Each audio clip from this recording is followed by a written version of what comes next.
Hi hello ನಮಸ್ತೆ. ನಿಮಗೆಲ್ಲರೂ ಕೂಡ Navodaya Hunt ಪತ್ರಿಕೆಯ ಗಣಿತ ವಿಭಾಗ ಮಾದರಿ ಪ್ರಶ್ನೆ ಪತ್ರಿಕೆ 3ಕ್ಕೆ ಆತ್ಮೀಯವಾದಂಥ ಸ್ವಾಗತ.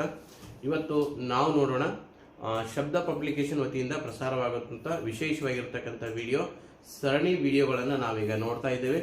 ಸರಣಿ ವಿಡಿಯೋಗಳಲ್ಲಿ ನಾವು ಇವತ್ತು ನೋಡ್ತಾ ಇರುವಂಥದ್ದು ನವೋದಯ ಹಂಟ್ ಮಾಡೆಲ್ ಪತ್ರಿಕೆಯ 3ನೇ ಗಣಿತ ಪ್ರಶ್ನೆ ಪತ್ರಿಕೆಯ ವಿಶ್ಲೇಷಣೆಯನ್ನು ನೋಡ್ತಾ ಇದ್ದೇವೆ. ಇಲ್ಲಿ ನಮ್ಮಲ್ಲಿ ಕಂಪ್ಲೀಟ್ ಆಗಿ 21 ಅಪ್ ಟು 30 ಕ್ವಶನ್ ಪೇಪರ್ಸ್ಗಳನ್ನು ಕೂಡ ನಾವು ನಿಮಗೆ ವಿವರಣಾ ಸಹಿತವಾಗಿ ಕೊಡುವ ವ್ಯವಸ್ಥೆಯನ್ನು ನಾವಿಲ್ಲಿ ಮಾಡಿದ್ದು. ಎಲ್ಲ ಒಂದು ವಿಡಿಯೋಗಳನ್ನು ನೀವು ತಪ್ಪದೇ ನೋಡಿದರೆ ಕಂಪ್ಲೀಟ್ ನವೋದಯ ಹಂಟರ ಒಂದು ಚೌಕಟ್ಟೇನಿದೆ ಆ ಒಂದು ಕಂಪ್ಲೀಟ್ ಆಗಿರೋ ಚೌಕಟ್ಟಿನ ಒಂದು ವಿವರಣೆ ನಿಮಗೆ ಸಿಗುತ್ತೆ. ಓಕೆ, ಈ ಸದ್ಯಕ್ಕೆ ನಾವು ಶಬ್ದ ಪಬ್ಲಿಕೇಶನ್ ಮಾದರಿ ಪ್ರಶ್ನೆ ಪತ್ರಿಕೆ 3ಕ್ಕೆ ಸಂಬಂಧಪಟ್ಟಂತೆ ವಿವರಣೆಯನ್ನು ನೋಡೋಣ. ಪ್ರಶ್ನೆ ಪತ್ರಿಕೆ 41 ನಿಮ್ಮ ಪ್ರಶ್ನೆ ಪತ್ರಿಕೆಯಲ್ಲಿರುವಂತಹ 41ನೇ ಪ್ರಶ್ನೆ ಏನಿದೆ ಅಂತೇಳಿ ಕೊಟ್ಟಿರುವ ಚಿತ್ರದಲ್ಲಿ ಕೋನ್ BOC ಮತ್ತು ಕೋನ್ COD ಹಾಗೂ DOA ನ ಮೌಲ್ಯವು ಕ್ರಮವಾಗಿ ಹೀಗಿರುತ್ತದೆ ಅಂತೇಳಿ ಅವುಗಳ ವ್ಯಾಲ್ಯೂವನ್ನ ಕೊಟ್ಟಿದ್ದಾರೆ. ಒಂದು ಕೋನವನ್ನ ಕೊಟ್ಟಿದ್ದು, ಆ ಕೋನವನ್ನ ಕೊಟ್ಟು ಕೆಲವೊಂದಿಷ್ಟು ವ್ಯಾಲ್ಯೂಗಳನ್ನ ಕೊಟ್ಟಿದ್ದಾರೆ. ಏನಿದೆ, COD ಯ ಬೆಲೆ x ಆಗಿತ್ತು ಅಂತಂದ್ರೆ ಅದೇ COB ಯ ಬೆಲೆ x, COD ಯ ಬೆಲೆ 3x ಮತ್ತು DOA ನ ಬೆಲೆ 5x, ಅದೇ BOA ನ ಬೆಲೆ 90 ಡಿಗ್ರಿ ಆಗಿತ್ತು ಅಂತಂದ್ರೆ ಇಲ್ಲಿ ಉಳಿದ ಎಲ್ಲಾ ಕೋನಗಳ ಅಳತೆಗಳು ಏನಾಗಿರ್ಲಿಕ್ಕೆ ಸಾಧ್ಯತೆ ಇದೆ ಎಂಬ ಪ್ರಶ್ನೆಯನ್ನ ಇಲ್ಲಿ ಕೇಳಿದ್ದಾರೆ. ಬಹಳಷ್ಟು ಸರಳವಾಗಿರ್ತಕ್ಕಂಥ ಪ್ರಶ್ನೆ. ಯಾವುದೇ ಒಂದು ಕೋನವನ್ನ ನಾನು ಸಂಪೂರ್ಣ ಕೋನ ಅಂತ ತೆಗೆದುಕೊಂಡಾಗ ಸಂಪೂರ್ಣ ಕೋನದ ಅಳತೆ ಕಂಪ್ಲೀಟ್ ಆಗಿ ಅದು 360 ಡಿಗ್ರಿ ಆಗಿರುತ್ತದೆ. ಇದು ಸಂಪೂರ್ಣ ಕೋನ ಅಂತ ನಾನು ತೆಗೆದುಕೊಂಡಾಗ ಎಷ್ಟಾಗಿರ್ತಿದ್ದು 360 ಡಿಗ್ರಿ ಆಗಿರುತ್ತೆ ಅಲ್ವಾ? ಹಾಗಾದ್ರೆ 360 ಡಿಗ್ರಿಯನ್ನ ನಾನು ತೆಗೆದುಕೊಂಡ್ರೆ ಒಂದೇದು COB ಯ ಬೆಲೆ ಎಷ್ಟಿದೆ ಅಂತ ನೋಡಿದ್ರೆ x ಆಗಿದೆ.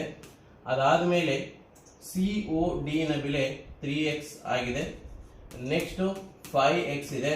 ನೆಕ್ಸ್ಟ್ ಕೋನ 90 ಇದೆ. ಇವೆಲ್ಲವನ್ನ ನಾವು ಸೇರಿಸಿದ್ರೆ ನಮಗೆ ಎಷ್ಟು ಆಗಬೇಕು ಅಂದ್ರೆ 360 ಡಿಗ್ರಿ ಆಗಬೇಕಾಗುತ್ತೆ. ಯಾಕಂದ್ರೆ ಒಂದು ಪೂರ್ಣ ಕೋನದ ಅಳತೆ 360 ಡಿಗ್ರಿಗೆ ಸಮನಾಗಿರ್ತದೆ, 360 ಡಿಗ್ರಿಗೆ ಸಮನಾಗುತ್ತೆ. ಸರಿ, ಹಾಗಾದ್ರೆ x 3x 5x ಸೇರಿದ್ರೆ 5 3 8 8 1 9x ಆಯ್ತು. 9x plus 90 degree is equal to 360 ಡಿಗ್ರಿಗೆ ಸಮನಾಗಿದೆ.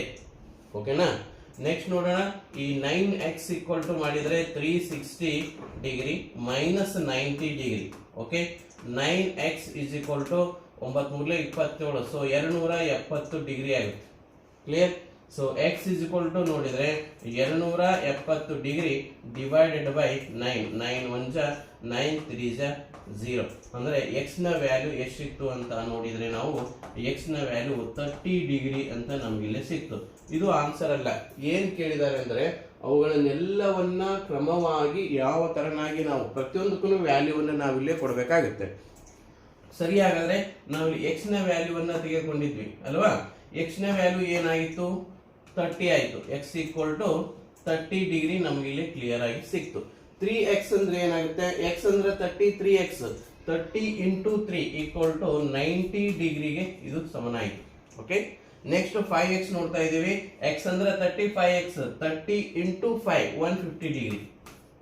ಓಕೆ, ಹಾಗಾದ್ರೆ ಆಪ್ಷನ್ ಅಲ್ಲಿ ನಮಗೆ ಏನ್ ಬೇಕಾಗುತ್ತೆ ಅಂದ್ರೆ 30 90 150. 30 90 150 ಇರುವಂತ ಆಪ್ಷನ್ ಯಾವುದು ಅಂತ ನೋಡಿದ್ರೆ ಆಪ್ಷನ್ ಸಿ ಸರಿಯಾದಂತ ಒಂದು ಉತ್ತರವಾಗಿದೆ. ಆದ್ದರಿಂದ ಇದಕ್ಕೆ ಆಪ್ಷನ್ ಅನ್ನ ಸರಿಯಾದ ರೀತಿಯಿಂದ ಹುಡುಕಿ ನಾವು ಹಾಕಬೇಕು. ಅವರು ಯಾವ ತರನಾಗಿ ಕ್ರಮವಾಗಿ ಕೊಟ್ಟಿರ್ತಾರೋ ಅದೇ ತರನಾಗಿ ಕ್ರಮವಾಗಿ ನಾವು ಆನ್ಸರ್ಗಳನ್ನು ಹುಡುಕಿ ಹಾಕಬೇಕಾಗುತ್ತೆ. ಓಕೆ, ಪ್ರಶ್ನೆ ಸಂಖ್ಯೆ 2.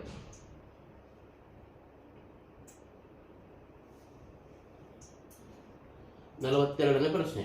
ಒಂದು ಸಮದ್ವಿಬಾಹು ತ್ರಿಭುಜದಲ್ಲಿ ಅದರ ಒಂದು ಪಾದ ಕೋನದ ಅಳತೆ 70 ಡಿಗ್ರಿ ಆಗಿದ್ದರೆ ಉಳಿದೆರಡು ಕೋನಗಳ ಅಳತೆಗಳು ಕ್ರಮವಾಗಿ ಏನಿರ್ಲಿಕ್ಕೆ ಸಾಧ್ಯತೆ ಇದೆ ಅನ್ನೋ ಪ್ರಶ್ನೆಯನ್ನ ಕೇಳಿದ್ದಾರೆ. ಏನಂತ ಕೇಳಿದರೆ ಸಮದ್ವಿಬಾಹು ತ್ರಿಭುಜಕ್ಕೆ ಸಂಬಂಧಿಸಿದಂತೆ ಪ್ರಶ್ನೆಯನ್ನ ಕೇಳಲಾಗಿದೆ. ಸಮದ್ವಿಬಾಹು ತ್ರಿಭುಜ ಹೆಂಗಿರ್ತದಪ್ಪ ಅಂತಂದ್ರೆ ಎರಡು ಬಾಹುಗಳು ಸಮನಾಗಿರ್ತವೆ. ಎದುರು ಬದಲಿನ ಎರಡು ಬಾಹುಗಳು ಸಮನಾಗಿರ್ತದ. ಇದಕ್ಕೆ ಕೇಸ್ ನ ಪಾದ ಅಂತ ತಿಳ್ಕೊಂಡಪ್ಪ ಅಂದ್ರ ಇವೆರಡು ಅಪೋಸಿಟ್ ಆಗಿರ್ತಕ್ಕಂಥ ಎದುರು ಬದುರಿನ ಬಾಹುಗಳು ಏನಾಗಿರ್ತಾವು? ಸಮನಾಗಿರ್ತಾವು. ಮತ್ತು ಎದುರು ಬದುರಿನ ಕೋನಗಳು ಕೂಡ ಸಮನಾಗಿರ್ತವೆ.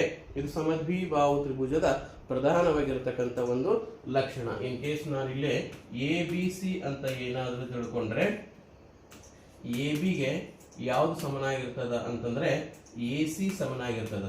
AB ಗೆ AC ಸಮನಾಗಿರ್ತದ. ಮತ್ತು ಕೋನ್ B ಗೆ ಕೋನ್ C ಸಮನಾಗಿರ್ತದ. ಅಂದ್ರೆ ಇಲ್ಲಿ ಯಾವ್ದಾದ್ರೂ ಒಂದು ಸಮವಾಗಿರೋ ಕೋನನ್ನ ಕೊಟ್ಟರೆ ಏನ್ ಕೊಟ್ಟಾರ, ಒಂದು ಸಮದ್ವಿಬಾಹು ತ್ರಿಭುಜದ ಅದರ ಒಂದು ಪಾದ ಕೋನದ ಅಳತೆ 70 ಡಿಗ್ರಿ, ಪಾದದಲ್ಲಿ ಉಂಟಾಗಿರುವಂತಹ ಕೋನದ ಅಳತೆ 70 ಡಿಗ್ರಿ ಕ್ಲಿಯರ್ ಇದೆ ನಮಗೆ. ನೆಕ್ಸ್ಟ್ ಆಗಿದ್ದರೆ ಉಳಿದೆರಡು ಕೋನಗಳ ಅಳತೆಯನ್ನ ಕಂಡುಹಿಡಿಯಿರಿ. ಹಾಗಾದ್ರೆ ಈ ಲಕ್ಷಣಗಳ ಮೇಲೆ ನಾವೇನ್ ತಿಳ್ಕೋಬಹುದು, ಕೋನ್ B 70 ಇದೆ ಅಂದ್ರೆ ಕೋನ್ C ಕೂಡ ಏನಾಗಿರ್ತದ, 70ನೇ ಆಗಿರ್ತದ. ಯಾಕಂದ್ರೆ ಪಾದ ಕೋನಗಳು ಎರಡು ಒಂದಕ್ಕೊಂದು ಸಮನಾಗಿರುತ್ತವೆ. ನೆಕ್ಸ್ಟ್ ನೋಡುವಂತದ್ದೇನು, 70 70 140 ಆಯ್ತು. ಟೋಟಲಿ ತ್ರಿಭುಜದ ಒಳಕೋನಗಳ ಮೊತ್ತ ಎಷ್ಟಿರ್ತದ, 180. 180ಯಲ್ಲಿ ನಾನು 140 ಮೈನಸ್ ಮಾಡ್ತೇನೆ, ಉಳಿದಿದ್ದೆಷ್ಟು ಕೇವಲ 40 ಡಿಗ್ರಿ ನಮಗಲ್ಲಿ ಉಳಿತು. ಹಾಗಾದ್ರೆ ಉಳಿದೆರಡು ಕೋನಗಳ ಅಳತೆ ಒಂದು 40 ಆಗಿರುತ್ತೆ, ಇನ್ನೊಂದು 70 ಆಗಿರುತ್ತೆ. ಆಪ್ಷನ್ ಡಿ ಸರಿಯಾದಂತಹ ಒಂದು ಉತ್ತರವಾಗಿದೆ. ಒಂದು 40, ಇನ್ನೊಂದು 70. ಓಕೆ, ಮುಂದಿನ ಪ್ರಶ್ನೆ ಸಂಖ್ಯೆ 43. ಒಂದು ವಾರ್ಷಿಕ ಪರೀಕ್ಷೆಯಲ್ಲಿ ರಮೇಶನು 600ಕ್ಕೆ 495 ಅಂಕಗಳನ್ನ ಪಡೆದಿದ್ದಾನೆ. ವಾರ್ಷಿಕ ಪರೀಕ್ಷೆ ಇದೆ. ವಾರ್ಷಿಕ ಪರೀಕ್ಷೆಯಲ್ಲಿ ರಮೇಶ 600ಗೆ ಔಟ್ ಆಫ್ 600ಗೆ 495 ಅಂಕಗಳನ್ನ ಪಡೆದಿದ್ದಾನೆ. ಸುರೇಶನು 600ಕ್ಕೆ 530 ಅಂಕಗಳನ್ನ ಪಡೆದಿದ್ದಾನೆ. ಪ್ರತಿಯೊಬ್ಬರು ಪಡೆದ ಅಂಕಗಳನ್ನು 100ರ ಸ್ಥಾನಕ್ಕೆ ಅಂದಾಜಿಸಿದಾಗ ಸಿಗುವ ಅಂಕಗಳ ಮೊತ್ತವೇನು ಎಂಬ ಪ್ರಶ್ನೆಯನ್ನ ಕೇಳಿದ್ದಾರೆ. ಅಂದಾಜಿಗೆ ಒಂದು ಸಂಬಂಧಪಟ್ಟಂತೆ ಅಂದಾಜಿಗೆ ಇನ್ನೊಂದು ಹೆಸರು ಸಮೀಪ ಬೆಲೆ ಅಂತ ಕೂಡ ಕರೀತಾರೆ. ಇನ್ ಕೇಸ್ ನಿಮ್ಮ ಎಕ್ಸಾಮ್ ಅಲ್ಲಿ ಅಂದಾಜು ಅಂತಾದ್ರೂ ಕೇಳ್ಬೋದು ಅಥವಾ ಇದರ ಒಂದು ಸಮೀಪ ಬೆಲೆ ಅಂತಾದ್ರೂ ಕೇಳ್ಬೋದು. ಯಾವ್ದನ್ನು ಕೇಳಿದ್ರು ಒಂದೇ ಉತ್ತರ. ಓಕೆ, ವಾರ್ಷಿಕ ಪರೀಕ್ಷೆಯಲ್ಲಿ ಪಡೆದಂತ ಅಂಕಗಳು ಏನಿದೆ ಅಂತ ನಾವು ನೋಡೋದಾದ್ರೆ ಫಸ್ಟ್ ರಮೇಶ್ ನೋಡೋಣ. 600ಕ್ಕೆ ಎಷ್ಟು ಅಂಕ ತೆಗೆದುಕೊಂಡಿದ್ದಾನೆ ಅಂತ ನೋಡಿದ್ರೆ 495 ಅಂಕಗಳನ್ನ ಪಡೆದಿದ್ದಾನೆ. 495 ನಾನು 100ರ ಸ್ಥಾನಕ್ಕೆ ಅಂದಾಜು ಮಾಡಿದ್ರೆ 100ರ ಸ್ಥಾನಕ್ಕೆ ಅಂದಾಜು ಮಾಡಬೇಕಾದ್ರೆ ಬ್ಯಾಕ್ ಸೈಡ್ ಇರುವಂತಹ ಒಂದು ನಂಬರ್ ಅನ್ನ ಯಾವ ಸ್ಥಾನಕ್ಕೆ ಅಂದಾಜಿಸಲು ಹೇಳಿರುತ್ತಾರೆಯೋ ಅದರ ಹಿಂದಿನ ಸ್ಥಾನವನ್ನ ನೋಡ್ಕೊಳ್ತೇವೆ ಅಲ್ವಾ. ಹಿಂದಿನ ಸ್ಥಾನ 5 ಅಥವಾ 5ಕ್ಕಿಂತ ದೊಡ್ಡದಾಗಿದ್ದಲ್ಲಿ ಈ ಅಂದಾಜಿಸಲು ಹೇಳಿರುವಂತಹ ಸ್ಥಾನಕ್ಕೆ ಒಂದನ್ನ ಸೇರಿಸಿ ಉಳಿದ ಸ್ಥಾನಗಳನ್ನ 0 ಬರಿತೀವಿ. ಅಂದಾಜಿಸಲು ಹೇಳಿದ ಸ್ಥಾನಕ್ಕೆ ಒಂದನ್ನು ಸೇರಿಸಿದ್ರೆ ಎಷ್ಟಾಯ್ತದು, 4 ಇದ್ದಿದ್ದು 5 ಆಯ್ತು. ಉಳಿದ 2 ಸ್ಥಾನಗಳು ಏನಾಗ್ತವೆ, 0 ಆಗ್ತವೆ. ಅರ್ಥ ಆಯ್ತಲ್ವಾ. ಯಾವ ಸ್ಥಾನಕ್ಕೆ ಅಂದಾಜಿಸಲು ಹೇಳಿರುತ್ತಾರೆಯೋ ಅದರ ಹಿಂದಿನ ಸ್ಥಾನವು 5 ಅಥವಾ 5ಕ್ಕಿಂತ ದೊಡ್ಡದಾಗಿದ್ದರೆ ಅಂದಾಜಿಸಲು ಹೇಳಿದ ಒಂದು ಸ್ಥಾನಕ್ಕೆ ಒಂದನ್ನು ಸೇರಿಸಿ ಉಳಿದ ಸ್ಥಾನಗಳನ್ನ 0 ಬರೆದುಕೊಳ್ಳಬೇಕು. ನೆಕ್ಸ್ಟ್ ನೋಡೋಣ. ಸುರೇಶನು 600ಕ್ಕೆ 530 ಅಂಕಗಳನ್ನ ಪಡೆದಿದ್ದಾನೆ. 600ಕ್ಕೆ 530 ಅಂಕಗಳನ್ನ ಪಡೆದಿದ್ದಾನೆ. 530 ಅಂದ್ರೆ ಏನಾಗುತ್ತಿದೋ, ಯಾವ ಸ್ಥಾನಕ್ಕೆ ಅಂದಾಜಿಸಲು ಹೇಳಿರುತ್ತಾರೆಯೋ ಅದರ ಹಿಂದಿನ ಸ್ಥಾನವನ್ನು ನೋಡ್ತೀರಿ. ಇನ್ ಕೇಸ್ ಅದರ ಹಿಂದಿನ ಸ್ಥಾನ ಏನಾದರೂ 5ಕ್ಕಿಂತ ಚಿಕ್ಕದ ಸಂಖ್ಯೆಯಾಗಿದ್ದರೆ +1 ಅಥವಾ -1 ಏನೂ ಇರೋದಿಲ್ಲ. ಇರೋ ನಂಬರ್ನೇ ಆಸ್ ಇಟ್ ಈಸ್ ಬರೀತೀರಿ. 5ನೇ ಬರುತ್ತೆ, 2 ಸ್ಥಾನಕ್ಕೆ 2 0 ಬರೀತೀರಿ. ಇವೆರಡು ಸಂಖ್ಯೆಗಳ ಮೊತ್ತ ಅಂತ ಕೇಳಿದರೆ ಎಷ್ಟಾಗುತ್ತೆ, 1000. ಸರಿಯಾದ ಉತ್ತರ ಏನಾಗುತ್ತಿಲ್ಲ, ಆಪ್ಷನ್ ಎ ಸರಿಯಾಗಿದೆ, 1000. ನೆಕ್ಸ್ಟ್ ಪ್ರಶ್ನೆ ಸಂಖ್ಯೆ 44. 44ನೇ ಪ್ರಶ್ನೆಯಲ್ಲಿ ಏನು ಕೇಳಿದಾರಪ್ಪ ಅಂತ ನೋಡಿದರೆ 541 ಪೂರ್ಣಾಂಕ 11/25 ದಶಮಾಂಶಕ್ಕೆ ಪರಿವರ್ತಿಸಿ ಒಂದು ದಶಮಾಂಶ ಸ್ಥಾನಕ್ಕೆ ಅಂದಾಜಿಸಿದಾಗ ಸಿಗುವಂತ ಉತ್ತರ ಏನು ಅಂತ ಪ್ರಶ್ನೆಯನ್ನು ಕೇಳಿದ್ದಾರೆ. ಇದನ್ನು ಅಂದಾಜು ಗಣಿತಕ್ಕೆ ಸಂಬಂಧಪಟ್ಟಂತ ಒಂದು ವಿಶೇಷವಾಗಿರ್ತಕ್ಕಂಥ ಪ್ರಶ್ನೆ. ನೋಡಿ, ಪೂರ್ಣಾಂಕವನ್ನು ನಾನು ಇಲ್ಲಿ ಗಮನಿಸಬೇಕು. ಆಪ್ಷನ್ ಅನ್ನು ಎಷ್ಟು ಬೇಗ ನಾನು ಕ್ಯಾನ್ಸಲ್ ಮಾಡಬಹುದು ನೋಡ್ರಿ. 541 ಪೂರ್ಣಾಂಕ 11/25 ಅಂತ ಐತೆ. ಹಾಗಾದ್ರೆ ಭಿನ್ನರಾಶಿಯ ಇನ್ನೊಂದು ರೂಪ ದಶಮಾಂಶ ಅಷ್ಟೇ. ಆದ್ದರಿಂದ ಇಲ್ಲಿ ಪೂರ್ಣ ಸಂಖ್ಯೆಯಾಗಿರುವಂತದ್ದು ದಶಮಾಂಶದಲ್ಲಿ ಕೂಡ ಪೂರ್ಣ ಸಂಖ್ಯೆ ಆಗಿರಲೇಬೇಕು. ಇದರ ಒಂದು ಆಧಾರದ ಮೇಲೆ ನಾನು ಕೆಲವು ಆಪ್ಷನ್ಗಳನ್ನ ಕ್ಯಾನ್ಸಲ್ ಮಾಡಬಹುದು. 54, 541, 541, 541. ಸೊ ಆಪ್ಷನ್ ಎ ಆಗಿರ್ಲಿಕ್ಕೆ ಸಾಧ್ಯತೆ ಇಲ್ಲ. ಒಂದೇದು ನನಗೆ ಆಪ್ಷನ್ ಕ್ಯಾನ್ಸಲ್ ಆಯಿತು ಅಲ್ವಾ. ಯಾಕಂದ್ರೆ ಇಲ್ಲಿ ಭಿನ್ನರಾಶಿಯಲ್ಲಿ 541 ಇತ್ತು ಅಂತಂದ್ರೆ ದಶಮಾಂಶದಲ್ಲಿ ಕೂಡ ಅದು ಏನಾಗಿರ್ಬೇಕು, 541 ಬರಲೇಬೇಕಾಗಿರ್ತದ. ಅದು ಬಂದಿಲ್ಲ ಅಂದಾಗ ಒಂದು ಆಪ್ಷನ್ ಅನ್ನು ಕ್ಯಾನ್ಸಲ್ ಆಯ್ತು. ಇಲ್ಲೇ ಎಷ್ಟು ಆಪ್ಷನ್ಗಳು ಕ್ಯಾನ್ಸಲ್ ಆಗುವ ಒಂದು ಸಾಧ್ಯತೆ ಇರುತ್ತೆ, ಅವನ್ನ ಲೆಕ್ಕ ಮಾಡೋ ಅವಶ್ಯಕತೆನೇ ಇಲ್ಲ. ನೇರವಾಗಿ ಆನ್ಸರ್ ಅನ್ನು ನೀವು ಚೂಸ್ ಮಾಡಬಹುದು. ನೆಕ್ಸ್ಟ್, ಇದನ್ನೆಲ್ಲವನ್ನ ಮಿಶ್ರ ಭಿನ್ನರಾಶಿ ಮಾಡಿ ಭಾಗಿಸುವ ಅವಶ್ಯಕತೆ ಕೂಡ ಇಲ್ಲ. ಇದನ್ನ ನನಗೆ ಆಲ್ರೆಡಿ ಇದು ಗೊತ್ತಿದೆ. 541 ಉತ್ತರ 541 ಬರ್ತದ. ಇದ್ರ ಬಗ್ಗೆ ಯೋಚನೆ ಮಾಡಬೇಡ್ರಿ. ನೀವು ದಶಮಾಂಶ ರೂಪದಲ್ಲಿ ಇಡಬೇಕಾಗಿದ್ದು ಇಷ್ಟೇ, 11/25 ಮಾತ್ರ ದಶಮಾಂಶ ರೂಪದಲ್ಲಿ ಮಾಡ್ರಿ. ಸರಿ, ಹಾಗಾದ್ರೆ 11/25 ನಾವು ದಶಮಾಂಶ ರೂಪದಲ್ಲಿ ಮಾಡೋದಾಗಿತ್ತಂದ್ರೆ 11ನ್ನ 25ರಿಂದ ನಾವು ಭಾಗಿಸ್ತೀವಿ. ಇಲ್ಲ ಛೇದವನ್ನ 100, 1000, 10,000 ಈ ತರ ನಾವು ಕನ್ವರ್ಟ್ ಮಾಡೋದ್ರ ಮೂಲಕ ಮಾಡಬಹುದು. ಯಾವ ತರನಾಗಿ ಈಸಿ ಮೆಥಡ್ ಅನ್ನ ಅದನ್ನು ಕೂಡ ನಾನು ನಿಮಗೆ ಹೇಳ್ತೀನಿ. ನೋಡಿಲಿ, 11/25 ಅಂತಿದೆ. 11/25ಕ್ಕೆ ಛೇದವನ್ನ 100, 1000, 10,000 ಈ ತರನಾಗಿ ನಾನು ಕನ್ವರ್ಟ್ ಮಾಡಬೇಕಾಯ್ತು ಅಂದ್ರೆ ಯಾವ ಸಂಖ್ಯೆಯಿಂದ ಗುಣಾಕಾರ ಮಾಡಿ ಸಿಗುತ್ತೆ ಅಂತ ನೋಡಿದ್ರೆ 25ಕ್ಕೆ ನಾನು 4ರಿಂದ ಮಾಡಿದ್ರೆ ಅದು 100 ಆಗುತ್ತೆ ಅಲ್ವಾ. ಹಾಗಾದ್ರೆ ಅಂಶ ಮತ್ತು ಛೇದಕ ಒಂದೇ ಸಂಖ್ಯೆಯಿಂದ ಗುಣಾಕಾರ ಮಾಡ್ತೇವೆ. 4/4 11 ಇದ್ದಿದ್ದೇನಾಯ್ತು 44 ಆಯ್ತು. 25/4 ಇದ್ದಿದ್ದೇನಾಯ್ತು 100 ಆಯ್ತು. ಈಗ ನಾನು ಪಾಯಿಂಟ್ ಅನ್ನು ಸರಿಸೋದ್ರ ಮೂಲಕ ಈಸಿಯಾಗಿ ಇದನ್ನು ಕನ್ವರ್ಟ್ ಮಾಡಬಹುದು. ಯಾವ ತರನ ಇದ್ರ ಬೆಲೆ 0.44 ಆಯ್ತು. ಇಲ್ಲಿ ಬಿಂದು, ಇಲ್ಲಿ 2 ಸ್ಥಾನ, 2 0 ಇರೋದ್ರಿಂದ 1 ಮುಂದೆ ಬ್ಯಾಕ್ ಸೈಡ್ ಲಿಂದ 2 ಸ್ಥಾನ, 2 ಸ್ಥಾನ ಬಿಟ್ಟು ನಾನು ಇಲ್ಲಿ ಪಾಯಿಂಟ್ ಅನ್ನು ಕೊಟ್ಕೊಂತೀನಿ. ಸೊ 0.44 ಪ್ಲಸ್ ಇದು 541. ಹಾಗಾದ್ರೆ 0.44 ನನ್ನ ಬೆಲೆ ಎಷ್ಟಿರ್ತೀಗ 541.44. ಈ ಆನ್ಸರ್ ನನಗೆ ಸಿಕ್ತು. ಬಟ್ ಅಲ್ಲಿ ಏನ್ ಕೇಳಿದ್ದಾರೆ, ಒಂದು ದಶಮಾಂಶ ಸ್ಥಾನಕ್ಕೆ ಅಂದಾಜಿಸಿದಾಗ ಅಂತ ಪ್ರಶ್ನೆಯನ್ನ ಕೇಳಿದ್ದಾರೆ. ಒಂದು ದಶಮಾಂಶ ಸ್ಥಾನ ಅಂದ್ರೆ ಏನು?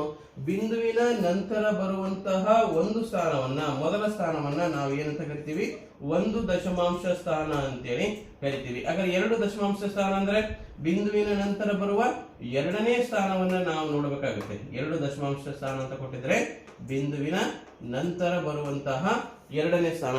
3 ದಶಮಾಂಶ ಸ್ಥಾನ ಅಂದ್ರೆ ಬಿಂದುವಿನ ನಂತರ ಬರುವ ಮೂರನೇ ಸ್ಥಾನವನ್ನು ನೋಡಬೇಕಾಗುತ್ತೆ. ಅಥವಾ ದಶಾಂಶ ಸ್ಥಾನ, ಶತಾಂಶ ಸ್ಥಾನ, ಸಹಸ್ರಾಂಶ ಸ್ಥಾನ ಅಂತ ಆದ್ರೂ ಇದಕ್ಕೆ ಕೇಳಬಹುದು. ದಶಾಂಶ ಸ್ಥಾನ ಅಂದ್ರೆ ಒಂದೇ, ಒಂದು ದಶಮಾಂಶ ಸ್ಥಾನ ಅಂದ್ರೂ ಒಂದೇ ಆಗಿರ್ತದೆ. ಹಾಗಾದ್ರೆ ಒಂದು ದಶಮಾಂಶ ಸ್ಥಾನಕ್ಕೆ ಅಂದಾಜಿಸಿದಾಗ ಅಂತ ಕೇಳಿದ್ರೆ ಬಿಂದುವಿನ ನಂತರ ಬರುವ ಮೊದಲ ಸ್ಥಾನವನ್ನು ಅಂದಾಜಿಸರಿ. ಹಾಗಾದ್ರೆ ಬ್ಯಾಕ್ ಸೈಡ್ ನಂಬರ್ ಅನ್ನು ನೋಡ್ತೀವಿ, 5ಕ್ಕಿಂತ ಚಿಕ್ಕದಾಗಿದೆ. 5ಕ್ಕಿಂತ ಚಿಕ್ಕದಾಗಿದ್ದಾಗ ಅದು 0 ಆಗುತ್ತೆ. So answer 541.40. ಓಕೆ ಅಲ್ವಾ. ಮುಂದೆ ಬರೋ ಸ್ಥಾನಗಳನ್ನೆಲ್ಲ 0 ಬರ್ಕೊಂತೀವಿ.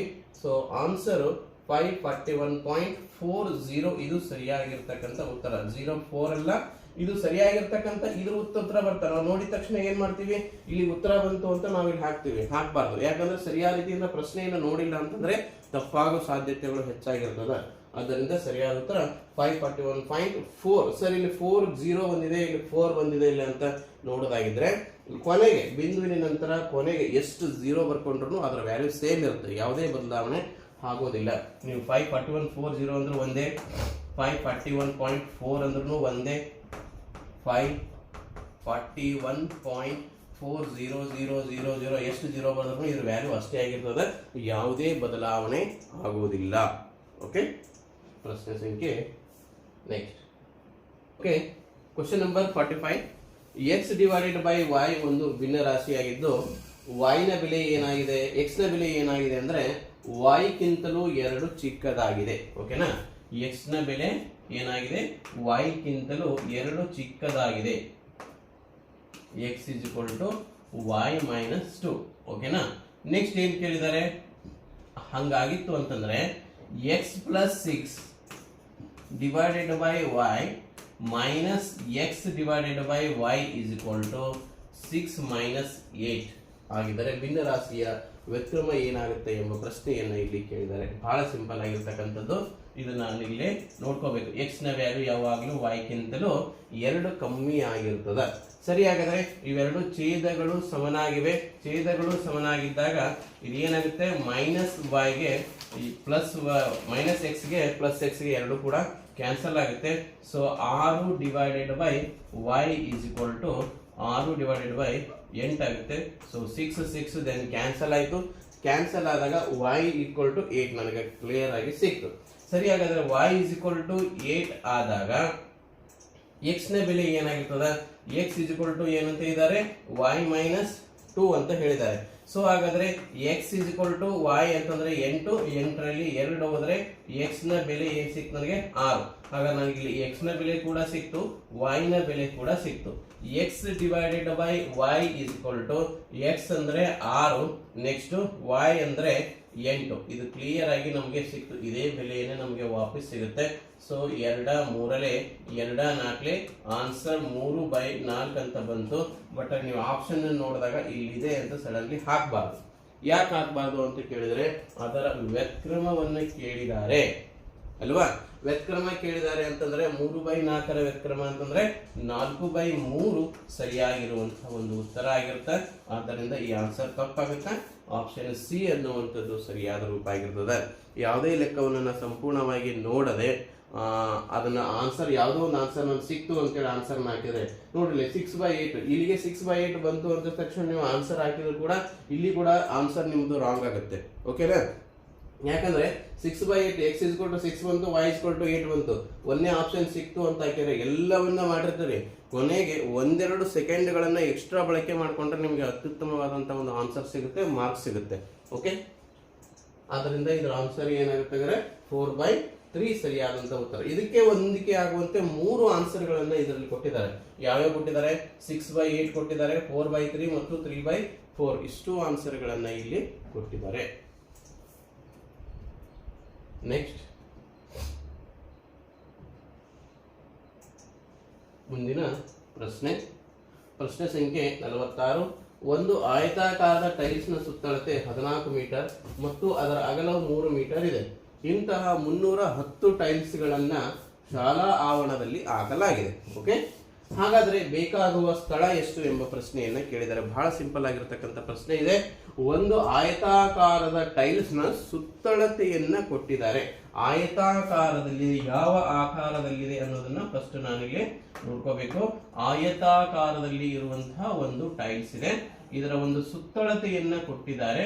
ಸುತ್ತಳತೆ ಇಸ್ ಈಕ್ವಲ್ ಟು 14 ಮೀಟರ್ ಅಂತ ಇದ್ರದ್ದು ಕೊಟ್ಟಿದ್ದಾರೆ. ಅದರ ಒಂದು ಅಗಲವು 3 ಮೀಟರ್. ಒಂದು ಅಗಲ ಕೊಟ್ಟಿದ್ದಾರೆ, ಅದರದ್ದು 3 ಮೀಟರ್ ಆಗಿದೆ ಅಂತೆ. ಅಂತಹ 310 ಟೈಲ್ಸ್ ಗಳನ್ನ ಶಾಲಾ ಆವರಣದಲ್ಲಿ ಹಾಕಲಾಗಿದೆ. ಹಾಗಾದ್ರೆ ಬೇಕಾಗುವ ಟೈಲ್ಸ್ ಗಳ ಸಂಖ್ಯೆ ಎಷ್ಟು ಅಂತ ಕೇಳಿದ್ದಾರೆ.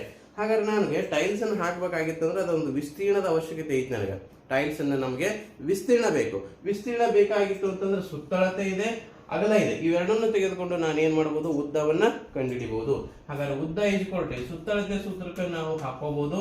ಸುತ್ತಳತೆ is equal to 2 into bracket L plus B ಸೂತ್ರವನ್ನ ನಾವಿಲ್ಲಿ ಹಾಕ್ತೀವಿ. 2 into bracket L plus B. 2 into bracket ನಮಗೆ ಸುತ್ತಳತೆ ಕ್ಲಿಯರ್ ಇದೆ 14. ಯಾವ್ದಾದ್ರು ಒಂದು ಮಾನವನ್ನು ನೀವು ಇಲ್ಲಿ ಬರ್ಕೋರಿ. 3 ಪ್ಲಸ್ ಬಿ ನಮಗೆ ಗೊತ್ತಿಲ್ಲ ಅಂತಂದ್ರೆ ಬಿ ನ ನಾನು ಹಂಗೆ ಬರ್ಕೊಂತೀನಿ. ಓಕೆ ಅಲ್ವಾ? ನೀವು ಎಲ್ ಕಾದ್ರೂ ಬರ್ಕೋರಿ, ಬಿ ಕಾದ್ರೂ ಬರ್ಕೋರಿ, ಯಾವುದೇ ವ್ಯತ್ಯಾಸ ಬರೋದಿಲ್ಲ. ಓಕೆ, ಅಥವಾ ಇದನ್ನ ಎಕ್ಸ್ ಅಂತ ನೀವು ವ್ಯಾಲ್ಯೂ ಕೂಡ ಇದನ್ನ ಕೊಟ್ಕೋಬಹುದು. ರೈಟ್, ನೆಕ್ಸ್ಟ್ 14 ಆಗುತ್ತೆ. 14 ಇಸ್ ಈಕ್ವಲ್ ಟು 14 ಏನಿದು? ಸುತ್ತಳತೆ 14 metre is equal to 3 plus x ಎರಡನ್ನು ಕೂಡ ಕೂಡಿಸೋದಕ್ಕೆ ಬರೋದಿಲ್ಲ. 2 6 ಪ್ಲಸ್ 2x. ನೆಕ್ಸ್ಟ್ 14 ಇದು ಆ ಕಡೆ ಹೋದ್ರೆ ಮೈನಸ್ ಆಗುತ್ತೆ. -6 is equal to 2x. 2x is equal to 14ರಲ್ಲಿ ನಾನು 6 ಮೈನಸ್ ಮಾಡಿದ್ರೆ 8 ಸಿಕ್ತು. So x is equal to ಇದ್ರ ಬೆಲೆ 4. ಇದು ಡಿವೈಡೆಡ್ ಬೈ ಆಗುತ್ತೆ. ಆದ್ದರಿಂದ x ನ ಬೆಲೆ ಏನ್ ಸಿಕ್ತು ನನಗೆ? 4. ಹಾಗಾದ್ರೆ ಒಂದು ಬಾವು ಆಯತದ ಒಂದು ಬಾವಿನ ಅಳತೆ 3 ಆಗಿತ್ತಂದ್ರ ಇನ್ನೊಂದು ಏನಾಗಿರುತ್ತೆ? 4 ಮೀಟರ್ ಆಗಿರುತ್ತೆ. ನನಗೆ ಉದ್ದ ಅಗಲಗಳು 2 ಕ್ಲಿಯರ್ ಆಗಿ ಸಿಕ್ತು. ಸರಿಯಾಗಲ್ಲ. ಇವೆರಡನ್ನ ತೆಗೆದುಕೊಂಡು ನಾನು ವಿಸ್ತೀರ್ಣವನ್ನ ಮಾಡ್ಕೊಂತೇನೆ. ಫಸ್ಟ್ ಏನ್ ಸಿಗುತ್ತೆ ಅಂತ ಹೇಳಿ. ಓಕೆ,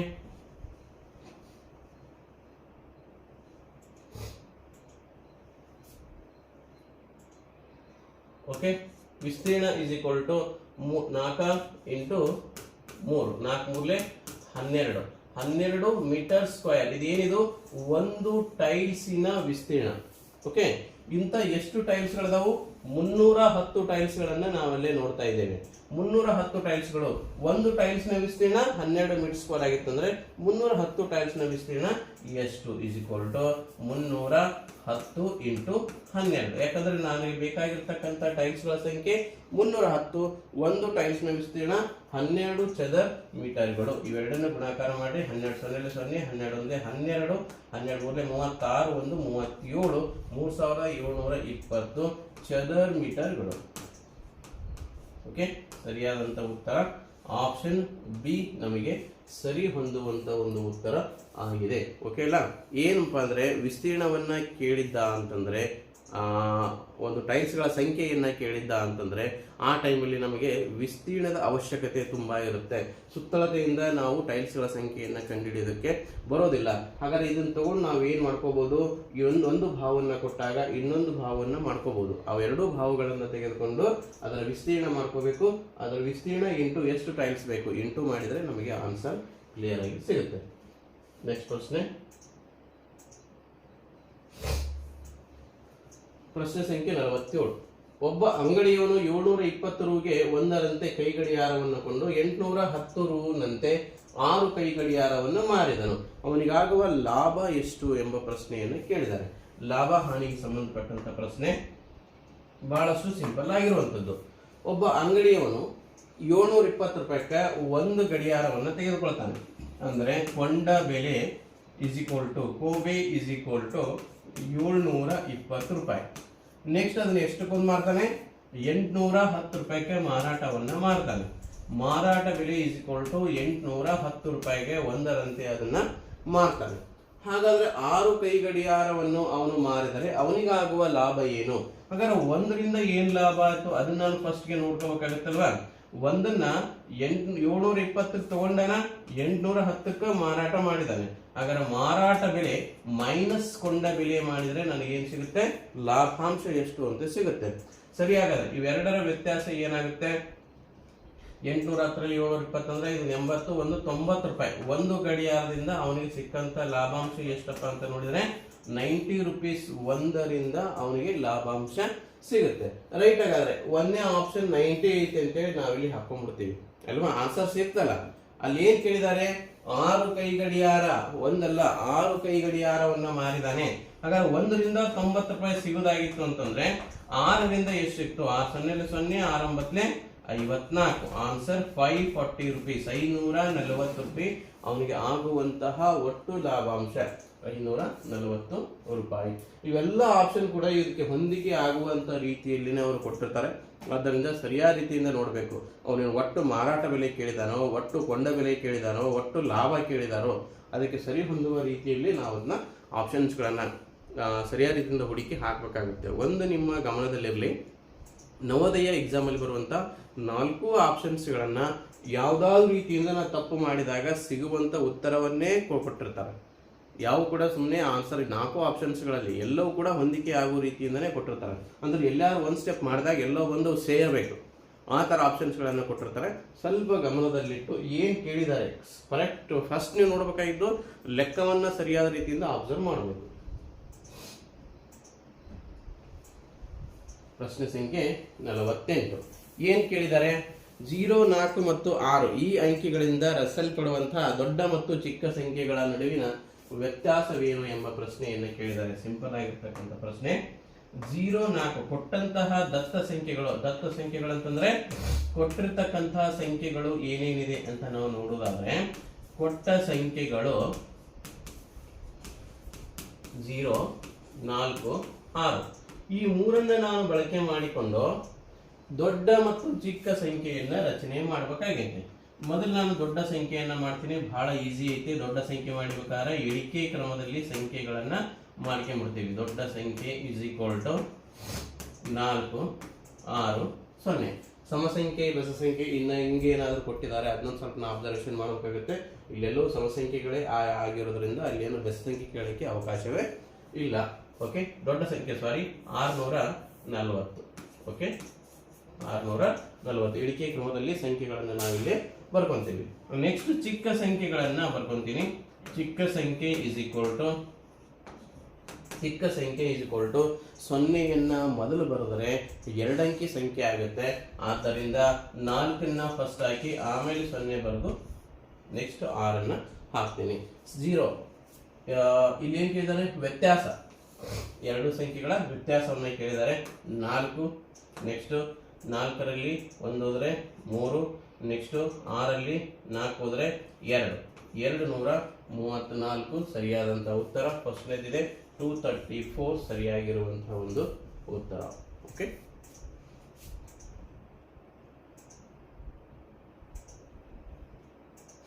ಪ್ರಶ್ನೆ ಸಂಖ್ಯೆ 49.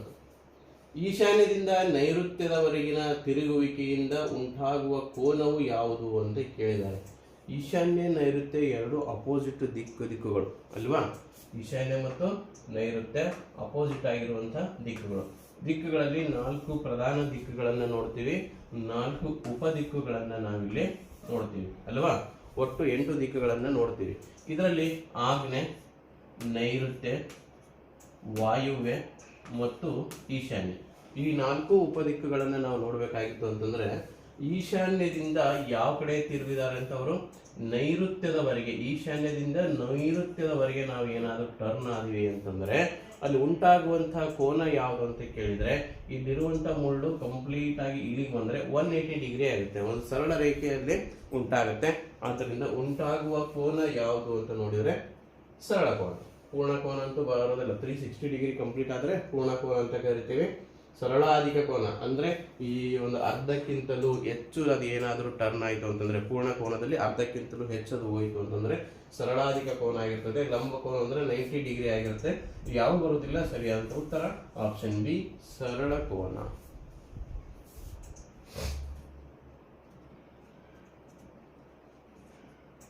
ಪ್ರಶ್ನೆ ಸಂಖ್ಯೆ 50. ಒಂದು ಭಿನ್ನರಾಶಿಯ ಅಂಶಕ್ಕೆ ಕೂಡಿಸಿದ ಸಂಖ್ಯೆಯಷ್ಟೇ ಛೇದದಿಂದ ಕಳೆದಾಗ ಸಿಗುವ ಹೊಸ ಭಿನ್ನರಾಶಿ ಬೆಲೆ ಏನಾಗುತ್ತೆ ಎಂಬ ಪ್ರಶ್ನೆಯನ್ನ ಕೇಳಿದ್ದಾರೆ. ನೋಡಿ, ಇದನ್ನು ನಾವು ಪ್ರಾಕ್ಟಿಕಲಿ ಕೂಡ ಮಾಡಿ ನೋಡೋಣ. ಓಕೆನಾ? ಏನಿದೆ ಅಂತಂದ್ರೆ, ಒಂದು ಭಿನ್ನರಾಶಿಯಲ್ಲಿ ಅಂಶಕ್ಕೆ ಎಷ್ಟು ಸೇರಿಸುತ್ತಲ್ಲ ಅಷ್ಟೇ ಸಂಖ್ಯೆಯನ್ನ ನಾವು ಯಾವುದಕ್ಕಪ್ಪ ಅಂತಂದ್ರೆ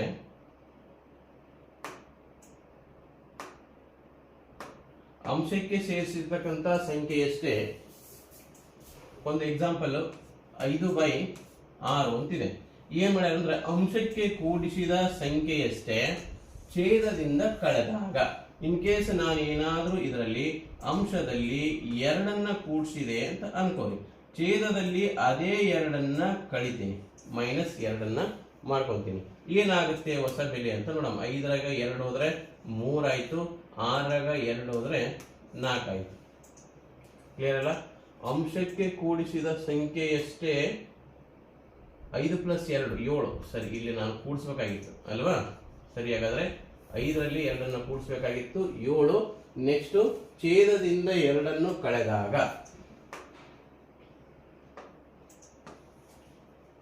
ಛೇದದಿಂದ 2ನ್ನು ಕಳೆದಾಗ ಇದು 7 ಆಯ್ತು. ಕೂಡಿಸ್ಬೇಕಲ್ಲ, ಮೇಲೆ ಅಂಶದಲ್ಲಿ ಕೂಡಿಸ್ಬೇಕು, ಛೇದದಲ್ಲಿ ಕಳೆಬೇಕು. ಆದ್ದರಿಂದ ಓಕೆ, ಈ ಭಿನ್ನರಾಶಿ ಬೆಲೆ ಮತ್ತು ಈ ಭಿನ್ನರಾಶಿ ಬೆಲೆಯನ್ನ ನೋಡೋಣ.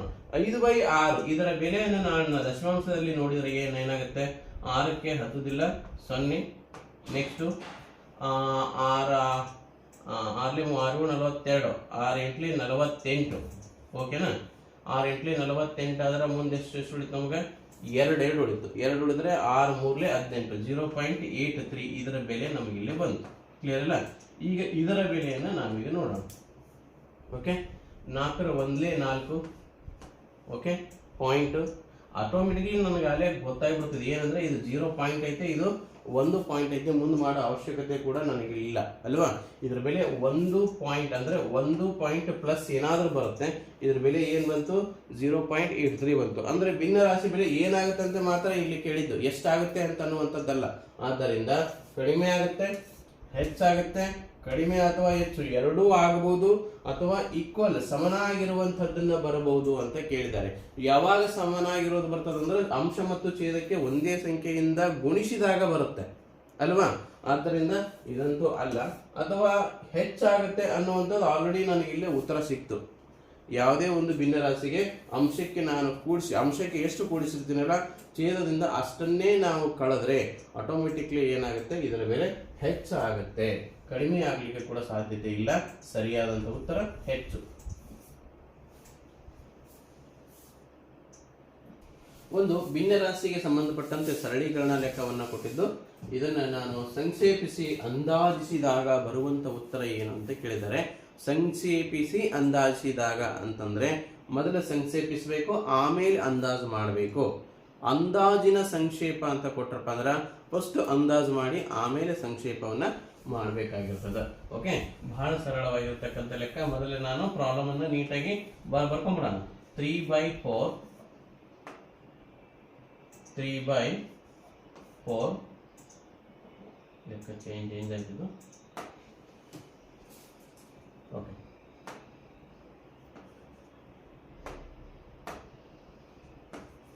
3/4 ಪ್ಲಸ್ ಚೌಕಾವರಣ 1/4 ಪ್ಲಸ್ ಪುಷ್ಪಾವರಣ 1/2 ಪ್ಲಸ್ ಬ್ರಾಕೆಟ್ ಅನ್ನು ಹಾಕಬೇಕು.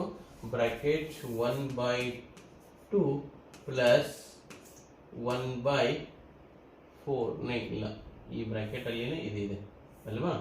1/2 ಚೌಕಾವರಣ 1/4 ಪುಷ್ಪಾವರಣ 1/2 ಪ್ಲಸ್ 1/4 ಇದೆ ಇಲ್ಲಿ.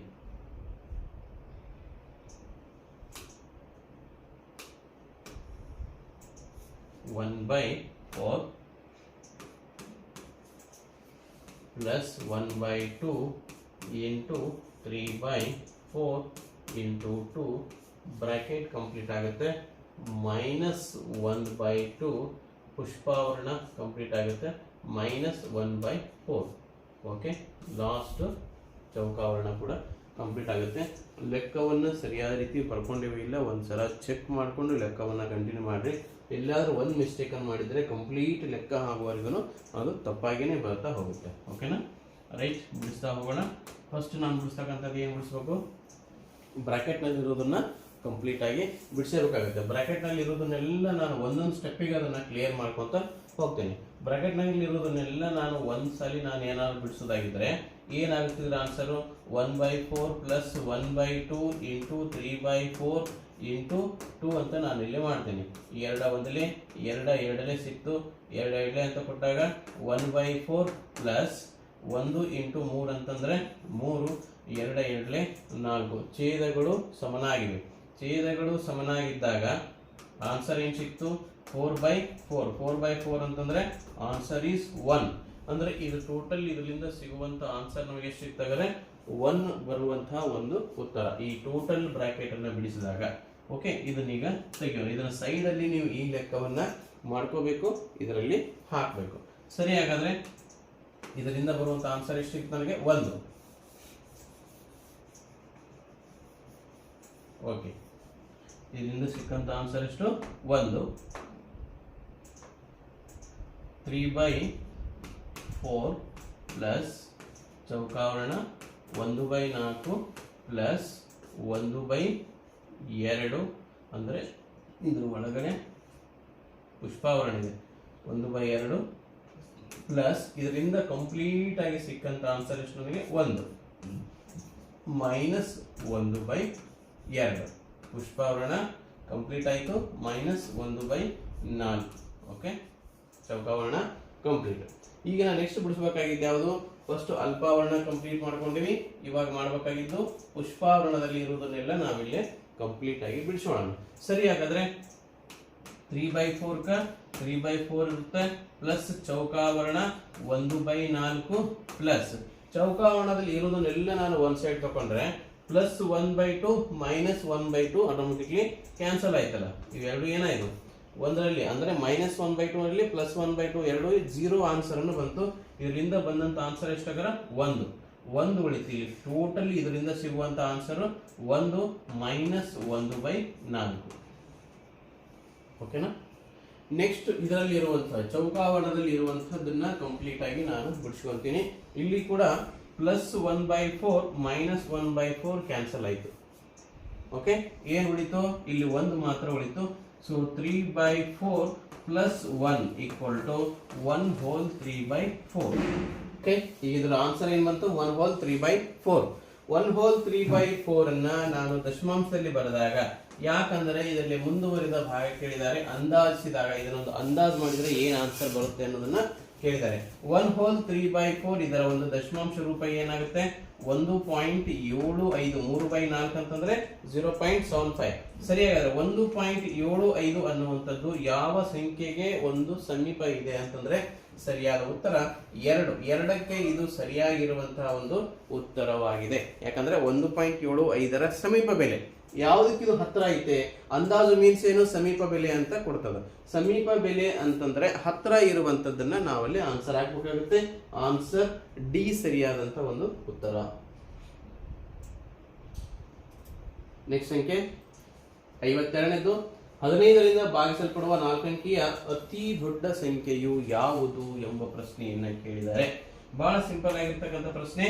15ರಿಂದ ಭಾಗ ಆಗಬೇಕು ಮತ್ತು ಅದು 4 ಅಂಕಿಯ ಅತಿ ದೊಡ್ಡ ಸಂಖ್ಯೆಯಾಗಿರ್ಬೇಕು ಅಂತ ಕೇಳಿದ್ದಾರೆ. ಹಾಗಾದ್ರೆ 4 ಅಂಕಿಯ ಅತಿ ದೊಡ್ಡ ಸಂಖ್ಯೆ ಅಂತಂದ್ರೆ ಫಸ್ಟ್ ಯಾವತ್ತು ಅಂತೀವಿ ನಾವು? 9999. ಇದು 4 ಅಂಕಿಯ ಅತಿ ದೊಡ್ಡ ಸಂಖ್ಯೆ. ಆದ್ರೆ 15ರಿಂದ ಭಾಗವಾಗುವ ಸಂಖ್ಯೆ ಅಲ್ಲ. ಆದ್ರೆ 4 ಅಂಕಿಯ ಅತಿ ದೊಡ್ಡ ಸಂಖ್ಯೆ ಕೇಳಿದಾಗ ದೊಡ್ಡ ಸಂಖ್ಯೆಯನ್ನ ಬರ್ಕೋರಿ.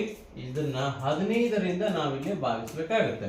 15 ಆರ್ಲೆ 90. ನೆಕ್ಸ್ಟ್ ಏನು ಉಳಿತು? 9. ನೆಕ್ಸ್ಟ್ ಬರುವಂತ ಸಂಖ್ಯೆ ಯಾವುದು? 9. ಸೇಮ್ ಮತ್ತೆ 15 ಆರ್ಲೆ 90. ನೆಕ್ಸ್ಟ್ 9 ಉಳಿತು. ನೆಕ್ಸ್ಟ್ ನಾ 9ಅನ್ನ ಇಳಿಸ್ಕೊಳ್ತೀನಿ. ನೆಕ್ಸ್ಟ್ 15 ಆರ್ಲೆ 90. ನೆಕ್ಸ್ಟ್ ಉಳಿಯುವಂಥದ್ದೇನು? 9. ಆದ್ದರಿಂದ ಉಳಿಯುವಂತ ಸಂಖ್ಯೆ ಎಷ್ಟಾಗರಲ್ಲಿ? ಲಾಸ್ಟ್ ಶೇಷ ಉಳಿಯುವಂಥದ್ದು 9. ಆದ್ದರಿಂದ ಇಲ್ಲಿ ಮಾಡಬೇಕಾಗಿದ್ದು ನೀವು ಭಾಜ್ಯ ಮೈನಸ್ ಶೇಷ. ಭಾಜ್ಯ ಮೈನಸ್ ಶೇಷ. ಭಾಜ್ಯ ಎಷ್ಟಿದೆ? 9999ರಲ್ಲಿ ಆ ಒಂದು ಶೇಷವನ್ನ ಕಳಿಬೇಕು. ಆನ್ಸರ್ 9990 ಸರಿಯಾದಂತಹ ಒಂದು ಉತ್ತರ. ಹಾಗಾದ್ರೆ ಇದಕ್ಕೆ ಹೊಂದಿಕೆಯಾಗುವಂತ ಆನ್ಸರ್ 9990. ಆಪ್ಷನ್ ಬಿ ಸರಿಯಾಗಿದೆ. 9990 ಅನ್ನುವಂಥದ್ದು 15ರಿಂದ ಸಂಪೂರ್ಣವಾಗಿ ಭಾಗವಾಗುವಂತ ಒಂದು ಸಂಖ್ಯೆಯಾಗಿರುತ್ತದೆ. ಇದು ಯಾವಾಗಪ್ಪ ಅಂತ ಕೇಳಿದ್ರೆ 15ರಿಂದ ಭಾಗಿಸಲ್ಪಡುವ ದೊಡ್ಡ ಸಂಖ್ಯೆಯನ್ನ ಕೇಳಿದ್ರೆ 4 ಅಂಕಿ ದೊಡ್ಡ ಸಂಖ್ಯೆ, 5 ಅಂಕಿ ದೊಡ್ಡ ಸಂಖ್ಯೆ, 3 ಅಂಕಿ ದೊಡ್ಡ ಸಂಖ್ಯೆ ಯಾವುದಾದ್ರೂ ಕೇಳಿ, ಯಾವುದೇ ನಂಬರ್ ಅನ್ನು ಕೊಡ್ಲಿ, ಯಾವುದೇ ಒಂದು ನಂಬರ್ ಅನ್ನು ಕೊಟ್ಟು ಆ ಸಂಖ್ಯೆಯಿಂದ ಭಾಗವಾಗುವಂತ ದೊಡ್ಡ ಸಂಖ್ಯೆ ಅಂತ ಕೇಳಿದ್ರೆ ಆ ಸಂಖ್ಯೆಯಿಂದ ಅದನ್ನು ಭಾಗಿಸಬೇಕು. ಉಳಿಯುವಂತಹ ಶೇಷವನ್ನ ಆ ಒಂದು ದೊಡ್ಡ ಸಂಖ್ಯೆಯಲ್ಲಿ ಮೈನಸ್ ಮಾಡಿದ್ರೆ ನಮಗೆ ಆನ್ಸರ್ ಸಿಗುತ್ತೆ. ಇನ್ ಕೇಸ್ ಇದನ್ನೇ ಚಿಕ್ಕ ಸಂಖ್ಯೆ ಅಂತ ಏನಾದ್ರೂ ಕೇಳಿದ್ರೆ, ಇನ್ ಕೇಸ್ ಈ ಪ್ರಶ್ನೆ ಚೇಂಜ್ ಆಯ್ತು, 15ರಿಂದ ಭಾಗಿಸಲ್ಪಡುವ 4 ಅಂಕಿಯ ಚಿಕ್ಕ ಸಂಖ್ಯೆ ಯಾವುದು ಅಂತ ಏನಾದ್ರೂ ಪ್ರಶ್ನೆ ಕೇಳಿದ್ರೆ ಸೇಮ್ ಅಲ್ಲೇ 4 ಅಂಕಿ ಚಿಕ್ಕ ಸಂಖ್ಯೆಯನ್ನ ತೆಗೆದುಕೊಳ್ತೀವಿ, 15ರಿಂದ ಭಾಗಿಸ್ತೀವಿ.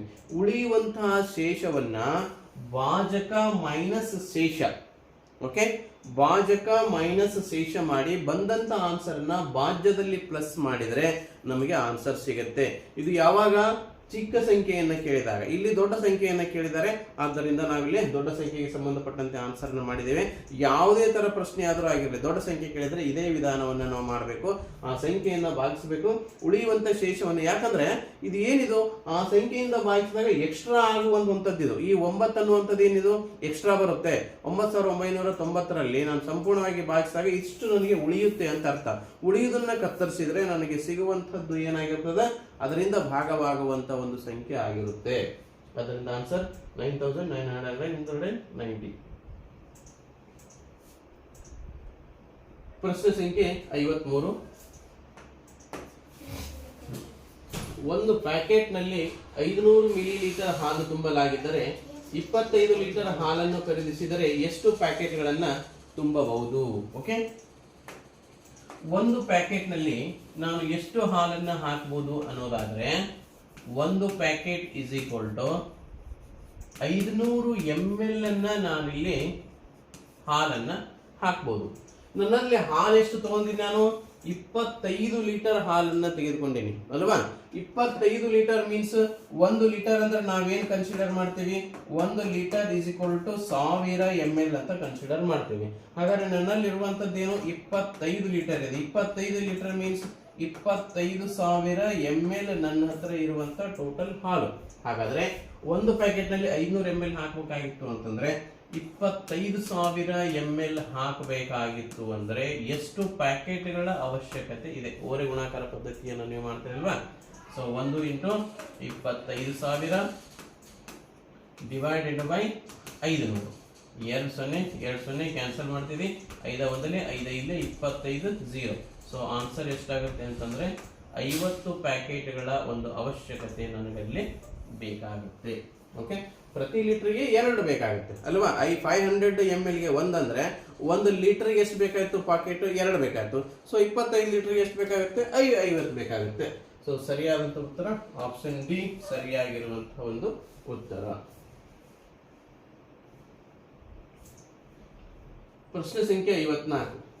ನಾಗರಬೆಟ್ಟದಿಂದ ಸಾಯಂಕಾಲ ಹೊರಟ ಬಸ್ ಒಂದು ಸತತವಾಗಿ 12 ಗಂಟೆ 15 ನಿಮಿಷಗಳ ಕಾಲ ಪ್ರಯಾಣ ಮಾಡಿ, ಎಷ್ಟು?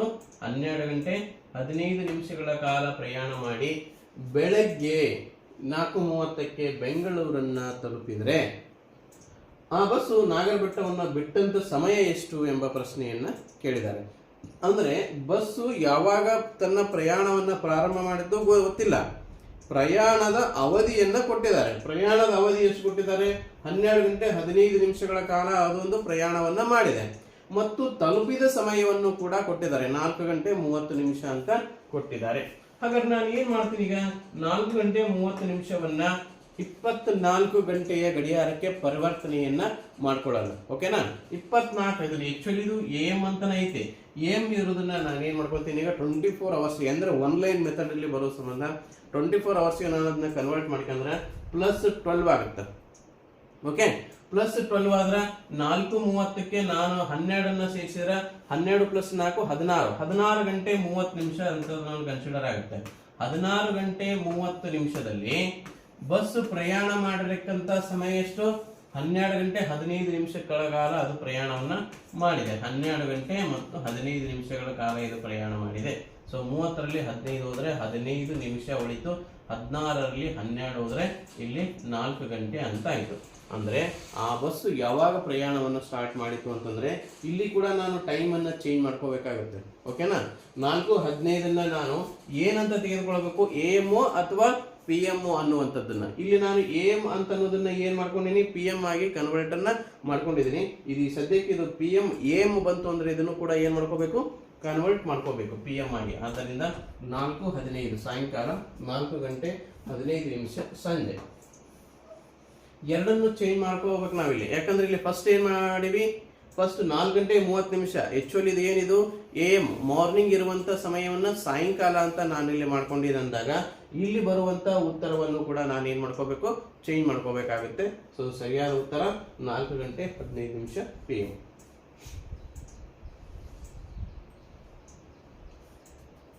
ಪ್ರಶ್ನೆ ಸಂಖ್ಯೆ 55. 1 ರಿಂದ 100 ಒಳಗಿನ ಎಲ್ಲಾ ಸಂಖ್ಯೆಗಳನ್ನು ಬರೆಯುವಾಗ 0 ಎಷ್ಟು ಬಾರಿ ಬರುತ್ತೆ ಎಂಬ ಪ್ರಶ್ನೆಯನ್ನ ಕೇಳಲಾಗಿದೆ. ಓಕೆ ಅಲ್ವಾ? 1 ರಿಂದ 100 ಸಂಖ್ಯೆಗಳನ್ನ ನೀವು ಇಲ್ಲಿ ಬರಿಬೇಕಾಗಿದ್ದು 0 ಅನ್ನೋದು ಎಷ್ಟು ಸಾರಿ ಬರುತ್ತೆ ಅನ್ನೋದನ್ನ ನೋಡೋಣ. ಸರಿ, ಹಾಗಾದ್ರೆ 1 ರಿಂದ 100 ಬರಬೇಕಾದ್ರೆ 1 ರಿಂದ 9 ಬರಿಬೇಕಾದ್ರೆ ಒಂದ್ಸಲನೂ 0 ನಮಗೆ ಕಾಣೋದಿಲ್ಲ. 0 1 0 2 ಆ ತರನಾಗೆಲ್ಲ ನಾವು 0 1 ಅನ್ನ 1 ಅಂತಾನೆ ಬರಿಬಹುದು. ಆದ್ದರಿಂದ 10 ಅನ್ನೋಲ್ಲಿ ಒಂದ್ ಸಾರಿ ಸಂಖ್ಯೆ ನಮಗಿಲ್ಲಿ ಬರುತ್ತೆ. ಅದನ್ನ ಬಿಟ್ರೆ ನೆಕ್ಸ್ಟ್ ಬರುವಂತದ್ದಲ್ಲಿ 20 30 40 50 60 70 80 ನೆಕ್ಸ್ಟ್ 90 ನೆಕ್ಸ್ಟ್ ಬರುವಂತದ್ದು 100. 1 ರಿಂದ 100ರ ಒಳಗಿನ ಅಂತ ಕೇಳಿದ್ದಾರೆ ಅಲ್ವಾ? ಹೊರಗಿನ ಅಂತ ಕೇಳಿದ್ರೆ ಇದನ್ನು ಕೂಡ ಕೌಂಟ್ ಆಗ್ತಾ ಇತ್ತು. ಪ್ರಶ್ನೆ ಏನಾಗಿದೆ? 1 ರಿಂದ 100ರ ಒಳಗಿನ ಅಂತಂದ್ರೆ 1 ಕೌಂಟ್ ಆಗುತ್ತೆ, 100 ಕೌಂಟ್ ಆಗೋದಿಲ್ಲ. ಈ 100 ನನಗೆ ಈಗ ಬೇಕಾಗಿಲ್ಲ ಅಲ್ವಾ? 100ರ ಒಳಗಿನ ಅಂತ ಕೇಳಿದಾಗ 1 2 3 4 5 6 7 8 9 ಅಂದ್ರೆ 10 ರಿಂದ 90 ಬರೀಬೇಕಾದ್ರೆ 9 ಸಾರಿ ನನಗಿಲ್ಲಿ 0 ಅವಶ್ಯಕತೆ ಬರುತ್ತೆ. ಓಕೆನಾ? ಇನ್ ಕೇಸ್ ಪ್ರಶ್ನೆ ಸ್ವಲ್ಪ ಚೇಂಜ್ ಆಗಿತ್ತು ಅಂತ ತಿಳ್ಕೊ. ಏನು? ಹೊರಗಿನ ಅಂತ ಏನಾದ್ರೂ ಕೊಟ್ಟಿದ್ರೆ ಓಕೆ, 1ರಿಂದ 100ರವರೆಗಿನ ಅಂತ ಏನಾದ್ರೂ ಪ್ರಶ್ನೆ ಇತ್ತು ಅಂತಂದ್ರೆ ಪ್ಲಸ್ 2 0 ಇಲ್ಲಿ ನಮಗೆ ಆಡ್ ಆಗುತ್ತೆ. 9 + 2 ಆಡ್ ಆಗುತ್ತೆ ಅಲ್ವಾ? ಅಂದ್ರೆ ಅವಾಗ ಆನ್ಸರ್ ಏನಾಗುತ್ತೆ ನಮಗೆ 11 ಆಗುತ್ತೆ. ನೋಡ್ರಿ, ನೀವು ಸರಿಯಾದ ರೀತಿಯಿಂದ ಲೆಕ್ಕ ಓದದೇ ಇದ್ರು ಎಲ್ಲ ನೀವು ಮಾಡೋ ವಿಧಾನ ಎಲ್ಲ ಗೊತ್ತು, ಎಲ್ಲ ಗೊತ್ತಿದ್ರು ಸಹಿತವಾಗಿ ಪ್ರಶ್ನೆಯನ್ನು ಸರಿಯಾಗಿ ಓದದೇ ಇದ್ರೆ ನಿಮ್ಮ ಅಂಕಗಳು ಹೋಗುತ್ತೆ. ಆದ್ದರಿಂದ ಸರಿಯಾದ ರೀತಿಯಿಂದ ಫಸ್ಟ್ ಮಾಡಬೇಕಾದಂತ ಕೆಲಸ ಪ್ರಶ್ನೆಯನ್ನು ಸರಿಯಾದ ರೀತಿಯಿಂದ ಓದುವಂಥದ್ದು ಬಹಳ ಮುಖ್ಯ. ಆನ್ಸರ್ ಎಷ್ಟಾಗುತ್ತೆ ಅಂದ್ರೆ 9 ಬಾರಿ ಆಪ್ಷನ್ ಡಿ ಸರಿಯಾಗಿದೆ. ಪ್ರಶ್ನೆ ಸಂಖ್ಯೆ 56. ಸಮದ್ವಿಬಾಹು ತ್ರಿಭುಜದಲ್ಲಿ ಸಮಬಾಹು 12 ಸೆಂಟಿಮೀಟರ್, ಸಮವಲ್ಲದ ಬಾಹು 10 ಸೆಂಟಿಮೀಟರ್ ಇದ್ದರೆ ಸುತ್ತಳತೆ ಎಷ್ಟಾಗುತ್ತೆ ಎಂಬ ಪ್ರಶ್ನೆಯನ್ನ ಇಲ್ಲಿ ಕೇಳಿದ್ದಾರೆ. ಒಂದು ಸಮದ್ವಿಬಾಹು ತ್ರಿಭುಜ ಅಂತ ಕೊಟ್ಟಿದ್ದಾರೆ. ಈ ಒಂದು ಸಮದ್ವಿಬಾಹು ತ್ರಿಭುಜದಲ್ಲಿ ಸಮವಲ್ಲದ ಮತ್ತು ಸಮವಿರುವಂತಹದ್ದನ್ನ ಅವರು ಬಾಹುಗಳನ್ನ ಕೊಟ್ಟಿದ್ದಾರೆ. ಏನು ಸಮದ್ವಿಬಾಹು ತ್ರಿಭುಜದಲ್ಲಿ? ಸಮದ್ವಿಬಾಹು ತ್ರಿಭುಜದಲ್ಲಿ ಸಮಬಾಹು 12 ಸೆಂಟಿಮೀಟರ್, ಸಮವಾಗಿರುವಂತಹ ಒಂದು ಬಾವಿನ ಅಳತೆ ಎಷ್ಟೈತಪ್ಪ ಅಂತ ನೋಡಿದ್ರೆ 12 ಸೆಂಟಿಮೀಟರ್ ಐತದೆ. ಇನ್ ಕೇಸ್ ಇವೆರಡು ಸಮ ಅದಾವಂತ ನಾವು ಏನಾದ್ರು ತಿಳ್ಕೊಂಡ್ರೆ ಇದು 12 ಸೆಂಟಿಮೀಟರ್ ಇದೆ, ಇದನ್ನು ಕೂಡ ಏನಾಗಿದೆ 12 ಸೆಂಟಿಮೀಟರ್ ಆಗಿರ್ತದೆ. ಯಾಕಂದ್ರೆ ಸಮದ್ವಿಬಾಹು ಇದೇ ವಿಡಿಯೋದಲ್ಲಿ ಆಲ್ರೆಡಿ ನಾನು ನಿಮಗೆ ಹೇಳಿದ್ದೀನಿ, ಸಮದ್ವಿಬಾಹು ತ್ರಿಭುಜ ಅಂದ್ರೆ ಎರಡು ಬಾಹುಗಳು ಎರಡು ಕೋನಗಳು ಸಮನಾಗಿರ್ತದ ಅಂತ ಹೇಳಿ. ಇದನ್ನು 12 ಸೆಂಟಿಮೀಟರ್ ಆಗಿರ್ತದ. ಸಮವಲ್ಲದ ಬಾಹು ಅಂದ್ರೆ ಪಾದ ಎಷ್ಟೈತೆ ಅಂತದ್ರದ್ದು 10 ಸೆಂಟಿಮೀಟರ್ ಐತಂತೆ. ಸೊ ಅದರ ಸುತ್ತಳತೆಯನ್ನ ಕೇಳಿದ್ದಾರೆ. ಸುತ್ತಳತೆ ಅಂದ್ರೆ ಮೂರು ಬಾಹುಗಳ ಮೊತ್ತ. ಮೂರು ಬಾಹುಗಳ ಮೊತ್ತ ಏನಾಗುತ್ತೆ 12 + 12 + 10, 12 24 + 10 34 ಸೆಂಟಿಮೀಟರ್ ಸರಿಯಾದಂತ ಉತ್ತರ. ಇಲ್ಲಿ ನೋಡ್ರಿ ಆಪ್ಷನ್ಸ್ ಅಲ್ಲಿ 34 ಚದರ ಸೆಂಟಿಮೀಟರ್ ಅಂತ ಕೊಟ್ಟಿದ್ದಾರೆ. ರಾಂಗ್ ಆಗಿರ್ತಕ್ಕಂಥ ಆನ್ಸರ್. ಇದೇನಿದು ವಿಸ್ತೀರ್ಣಕ್ಕೆ ಬರುತ್ತೆ ಯಾವಾಗಲೂ. ಆದ್ದರಿಂದ ಇದು ಸ್ವಲ್ಪ ಅಬ್ಸರ್ವೇಷನ್ ಮಾಡಿ ಆನ್ಸರ್ನ ಹಾಕಬೇಕು. ಆನ್ಸರ್ 34 ಸೆಂಟಿಮೀಟರ್ ಸರಿಯಾಗಿರುವಂತ ಒಂದು ಉತ್ತರ. ನೆಕ್ಸ್ಟ್ ಮುಂದಿನ ಪ್ರಶ್ನೆ 57. 56 ಕ್ಲಿಯರ್ ಆಯ್ತಲ್ವಾ? 57 ಏನಿದೆ 57ನೇ ಪ್ರಶ್ನೆ? 15 ಮೀಟರ್ ಉದ್ದ 10 ಮೀಟರ್ ಅಗಲವಿರುವ ಅಂಗಳಕ್ಕೆ ಕಲ್ಲು ಹಾಕಲು 0.5 ಚದರ ಮೀಟರ್ ಅಳತೆಯ ಕಲ್ಲುಗಳನ್ನು ಕೊಂಡುಕೊಳ್ಳಲಾಗಿದೆ. ಒಂದು ಕಲ್ಲನ್ನು ಹಾಕಲು ₹2.50 ಖರ್ಚಾಯಿತು ಅಂದ್ರೆ ಆ ಪೂರ್ಣ ಅಂಗಳಕ್ಕೆ ಕಲ್ಲುಗಳನ್ನು ಹಾಸಲು ತಗಲುವಂತಹ ಒಂದು ವೆಚ್ಚ ಎಷ್ಟು ಅಂತ ಪ್ರಶ್ನೆಯನ್ನ ಕೇಳಿದ್ದಾರೆ. ಏನು 15 ಮೀಟರ್ ಉದ್ದ ಏನಿದ್ರದ್ದು ಆ ಒಂದು ಅಂಗಳದ ಉದ್ದ ಮತ್ತು ಅಗಲಗಳನ್ನ ಕೊಟ್ಟಿದ್ದಾರೆ. 15 ಮೀಟರ್ ಉದ್ದ 10 ಮೀಟರ್ ಅಗಲವನ್ನ ಕೊಟ್ಟಿದ್ದಾರೆ. ಇಲ್ಲಿ ಬೇಕಾಗುವಂತಹ ಟೈಲ್ಸ್ ಗಳ ಸಂಖ್ಯೆ ಅಲ್ವಾ? ಫಸ್ಟ್ ನನಗೆ ಏನ್ ಬೇಕು? ಟೈಲ್ಸ್ ಗಳು ಬೇಕು. ಎಷ್ಟು ಟೈಲ್ಸ್ ಗಳು ಬೇಕಾಗುತ್ತೆ ಅಂತ ಗೊತ್ತಾಯ್ತು ಅಂತಂದ್ರೆ ಎಷ್ಟು ಹಣ ಖರ್ಚಾಗುತ್ತೆ ಅನ್ನೋದನ್ನ ನಾವಿಲ್ಲಿ ಹೇಳ್ಬೋದು. ಆದ್ದರಿಂದ ಟೈಲ್ಸ್ ಗಳ ಸಂಖ್ಯೆಯನ್ನ ಫಸ್ಟ್ ನಾನಿಲ್ಲಿ ತಿಳ್ಕೋಬೇಕಾಗುತ್ತೆ. ಟೈಲ್ಸ್ ಗಳ ಸಂಖ್ಯೆ ಫಸ್ಟ್ ಬೇಕಾಗುತ್ತೆ. ಟೈಲ್ಸ್ ಗಳ ಸಂಖ್ಯೆ = ಅಂಗಳದ ವಿಸ್ತೀರ್ಣ. ಓಕೆ, ಅಂಗಳದ ವಿಸ್ತೀರ್ಣ ಡಿವೈಡೆಡ್ ಬೈ ಆ ಒಂದು ಟೈಲ್ಸ್ ನ ವಿಸ್ತೀರ್ಣ. ಈ ಫಾರ್ಮುಲಾವನ್ನ ನಾವಿಲ್ಲಿ ಬಳಕೆ ಮಾಡ್ತೀವಿ.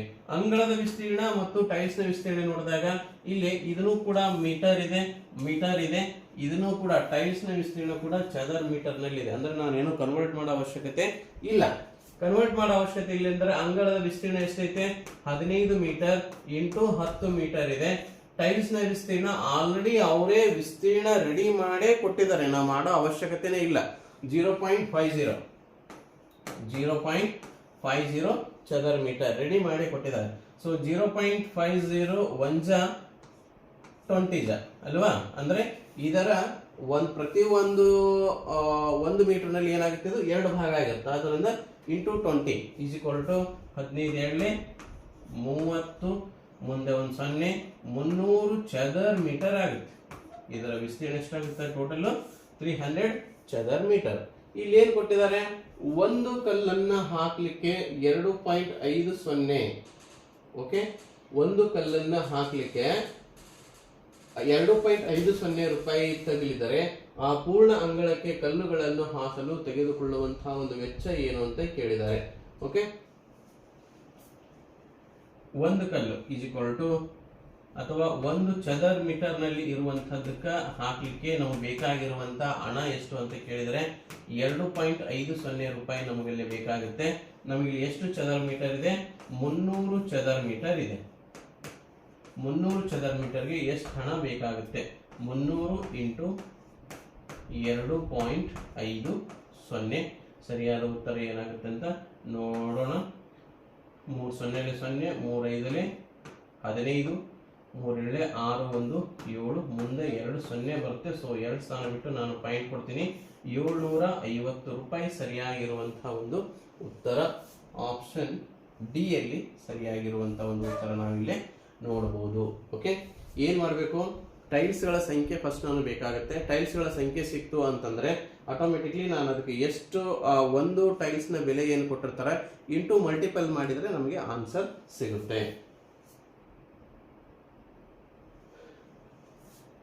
ಪ್ರಶ್ನೆ ಸಂಖ್ಯೆ 58.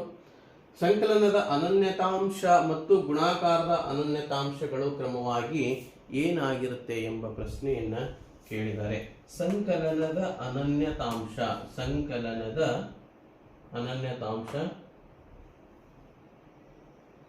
ಓಕೆ,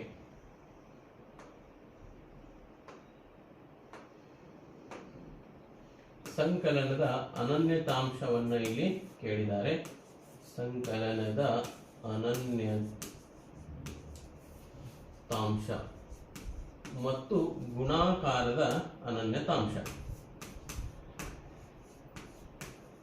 ಗುಣಾಕಾರದ ಅನನ್ಯತಾಂಶ. ಓಕೆ, ಎರಡನ್ನು ನೋಡೋಣ. ಏನಿದು ಸಂಕಲನದ ಅನನ್ಯತಾಂಶ ಮತ್ತು ಗುಣಾಕಾರದ ಅನನ್ಯತಾಂಶ ಅಂತೇಳಿ? ಏನಾಗುತ್ತೆ ಅಂತಂದ್ರೆ ಯಾವುದೇ ಒಂದು ಸಂಖ್ಯೆಗೆ ನಾವು ತೆಗೆದುಕೊಳ್ಳುವಂತ ಅನನ್ಯತಾಂಶ ಅಂದ್ರೆ ಆ ಒಂದು ಸಂಖ್ಯೆಯನ್ನ ನಾವು ಸೇರಿಸಿದಾಗ ಅದರಲ್ಲಿ ಮೂಲ ಬೆಲೆಯಲ್ಲಿ ಯಾವುದೇ ವ್ಯತ್ಯಾಸ ಆಗ್ತಿರಬಾರ್ದು. ಓಕೆ, ಅದಕ್ಕೆ ನಾವು ಏನಂತ ಕರಿತೀವಿ ಅಂತಂದ್ರೆ ಅದಕ್ಕೆ ಆ ಸಂಖ್ಯೆಯ ಅನನ್ಯತಾಂಶಗಳು ಅಂತೇಳಿ ಕರಿತೀವಿ. ಸಂಕಲನದಲ್ಲಿ ಯಾವ ಸಂಖ್ಯೆಯನ್ನ ಸೇರಿಸಿದ್ರೆ ಅದರ ಮೂಲ ಬೆಲೆಯಲ್ಲಿ ಯಾವುದೇ ವ್ಯತ್ಯಾಸ ಆಗೋದಿಲ್ಲ. ಯಾವುದನ್ನ 0 ಸೇರಿಸಿದ್ರೆ ಯಾವುದೇ ವ್ಯತ್ಯಾಸ ಆಗೋದಿಲ್ಲ. ಸಂಕಲನಕ್ಕೆ ಸಂಬಂಧಪಟ್ಟಂತೆ ನೋಡ್ರಿ, ನೀವು ಸಂಕಲನಕ್ಕೆ ಸಂಬಂಧಿಸಿದಂತೆ ಈಗ 6 ಇದೆ, 6ರಲ್ಲಿ ನಾನು 0 ಸೇರಿಸಿದೆಪ್ಪ ಅಂದ್ರೆ 6ಕ್ಕೆ ಯಾವುದೇ ತರನಾದಂತ ವ್ಯತ್ಯಾಸ ಆಗೋದಿಲ್ಲ. ಮೂಲ ಬೆಲೆಯಲ್ಲಿ ಯಾವುದೇ ವ್ಯತ್ಯಾಸ ಆಗೋದಿಲ್ಲ. 16 ಇದೆ, 16ರಲ್ಲಿ ನಾನು 0 ಸೇರಿಸ್ತೀನಿ, ಇಲ್ಲಿ ಕೂಡ ಯಾವುದೇ ವ್ಯತ್ಯಾಸ ಆಗೋದಿಲ್ಲ. ಅಂದ್ರೆ ಯಾವ ಸಂಖ್ಯೆಯನ್ನ ಸೇರಿಸಿದಾಗ ಮೂಲ ಬೆಲೆಯಲ್ಲಿ ಯಾವುದೇ ವ್ಯತ್ಯಾಸ ಆಗೋದಿಲ್ಲವೋ ಅದಕ್ಕೆ ಆ ಸಂಖ್ಯೆಯ ಅನನ್ಯತಾಂಶ ಅಂತೇಳಿ ಕರಿತೀವಿ. ಆದ್ದರಿಂದ ಸಂಕಲನದ ಅನನ್ಯತಾಂಶ ಯಾವುದು ಅಂತ ಕೇಳಿದ್ರೆ 0. ಓಕೆ, ನೆಕ್ಸ್ಟ್ ಗುಣಾಕಾರದ ಅನನ್ಯತಾಂಶವನ್ನ ನೋಡೋಣ. ಇಲ್ಲಿ ಕೂಡ ಗುಣಾಕಾರಕ್ಕೆ ಸಂಬಂಧಪಟ್ಟಂತೆ ಯಾವುದೇ ಒಂದು ಸಂಖ್ಯೆಗೆ, ಎಕ್ಸಾಂಪಲ್ ಈಗ 8 ಅಂತಿದೆ, ಈ ಒಂದು ಸಂಖ್ಯೆಗೆ ನಾನು ಯಾವುದಾದ್ರೂ ಸಂಖ್ಯೆಯಿಂದ ಗುಣಾಕಾರ ಮಾಡಿದ್ರೆ ಮೂಲ ಬೆಲೆಯಲ್ಲಿ ಯಾವುದೇ ವ್ಯತ್ಯಾಸ ಆಗಬಾರ್ದು. 8ಕ್ಕೆ ಯಾವ ಸಂಖ್ಯೆಯಿಂದ ಗುಣಿಸಿದ್ರೆ ಮೂಲ ಬೆಲೆ ಇರೋ ಉತ್ತರನೇ ಬರುತ್ತೆ ಅಂತ ನೋಡಿದ್ರೆ ನಾವು ಇಂಟು 1 ಮಾಡಿದ್ರೆ ಏನಾಗುತ್ತದು 8 ಬರುತ್ತೆ. 25ಕ್ಕೆ ನಾನು ಇಂಟು 1 ಮಾಡಿದ್ರೆ ಏನಾಗುತ್ತೆ 25 ಬರುತ್ತೆ. ಅಂದ್ರೆ ಇಲ್ಲಿ ಯಾವ ಸಂಖ್ಯೆ ಇಲ್ಲಿ ತನ್ನ ಪಾತ್ರವನ್ನು ವಹಿಸುತ್ತೆ ಅಂದ್ರೆ 1. ಆ 1ನ್ನ ಯಾವ ಸಂಖ್ಯೆ ಗುಣಾಕಾರ ಮಾಡಿದ್ರು ಮೂಲ ಸಂಖ್ಯೆನೇ ಬರುತ್ತೆ ಹೊರತು ಆ ಸಂಖ್ಯೆ ಬೇರೆ ಆಗ್ಲಿಕ್ಕೆ ಸಾಧ್ಯತೆ ಇಲ್ಲ. ಅಂದ್ರೆ ಮೂಲ ಸಂಖ್ಯೆಯ ಸ್ವರೂಪವನ್ನ ಇವು ಏನ್ ಮಾಡ್ತಾವು, ಹಾಗೆ ಹೆಂಗಿದೆ ಹಂಗೆ ಉಳಿಸ್ತಾವು. ಆದ್ದರಿಂದ ಸಂಕಲನದ ಅನನ್ಯತಾಂಶ 0, ಗುಣಾಕಾರದ ಅನನ್ಯತಾಂಶ ಅಂತ ಕೇಳಿದ್ರೆ 1. ಆದ್ದರಿಂದ ಸರಿಯಾದ ಉತ್ತರ 0 ಮತ್ತು 1, ಆಪ್ಷನ್ ಎ ಸರಿಯಾಗಿದೆ.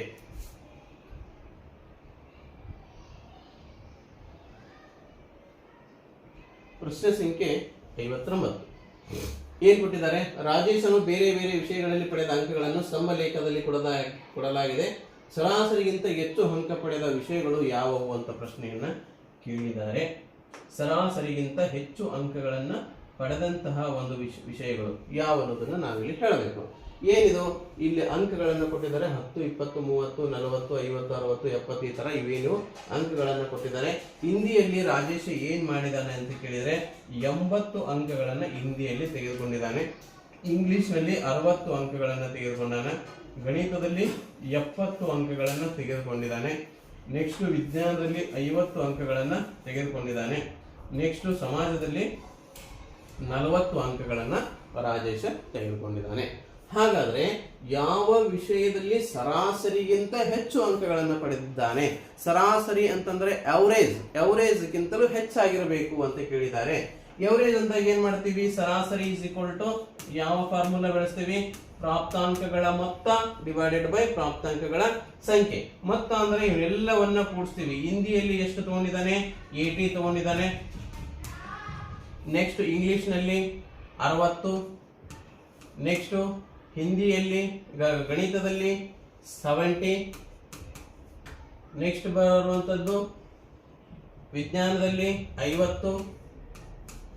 ನೆಕ್ಸ್ಟ್ ಸಮಾಜದಲ್ಲಿ 40. ಈ ತರನಾಗಿ ಅಂಕಗಳನ್ನು ಪಡೆದಾನ.